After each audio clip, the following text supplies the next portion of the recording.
السلام عليكم ورحمة الله. مرحبا بكم في قناة طبخة مع عزيزة. كنتمنى تكونوا بخير وعلى خير. مرحبا بالجميع، شكرا لكم على اللايكات، على التعاليق، على الاشتراك. كنقول لكم مرحبا بالناس القدام والناس الجداد، كنقول لكم مرحبا والف مرحبا. اليوم ان شاء الله ندير معكم الدنجال معمر بالكفته. دابا ندوزو للمقادير وطريقه التحضير. هنايا عندي الدنجال اللي مغسول، اللي غادي نقسمها على جوج، نحيد لها داك القلب ديالها وغادي نقشرها. ما غاديش نقشرها كلها، غنحيد غير نص ديال القشور.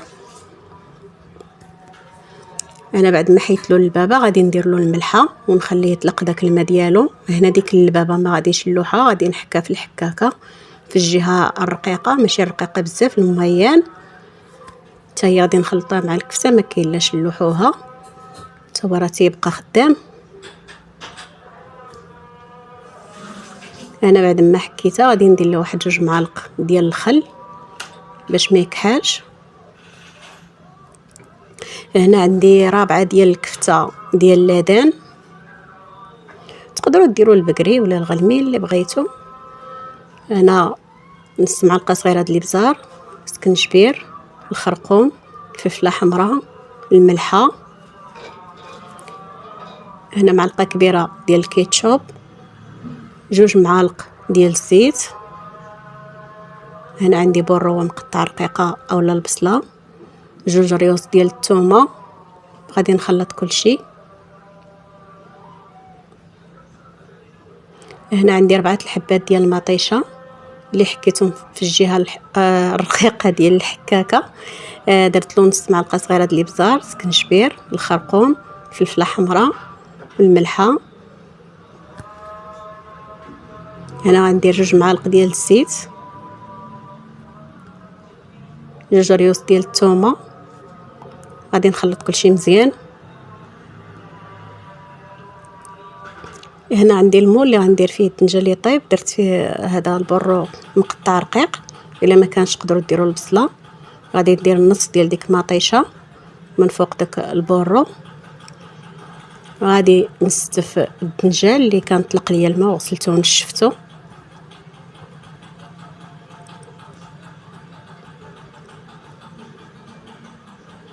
غادي نعمرو بداك الكفته والقلب ديال الدنجال.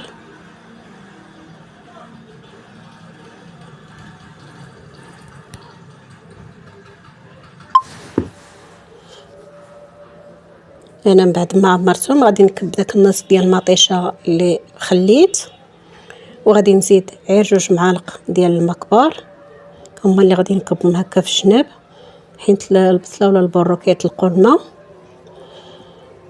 غادي نزينهم بالفرماج من الفوق،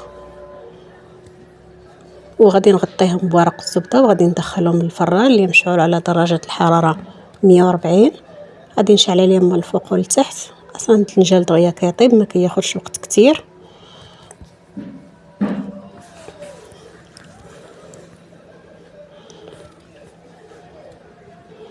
هنا بعد ما خرجتهم من الفران، صراحه طريقه زوينه، غير جربوها وما تنساوش تردوا عليا في التعاليق، وما تنساونيش الله يعطيكم الخير من اللايك والتعاليق والاشتراك. ملي تباركوا على ديك البصيمه طرقوا الاشتراك، راه كاين حداها في الطريق. هنايا غادي نستف داك الدنجال في التبصيل.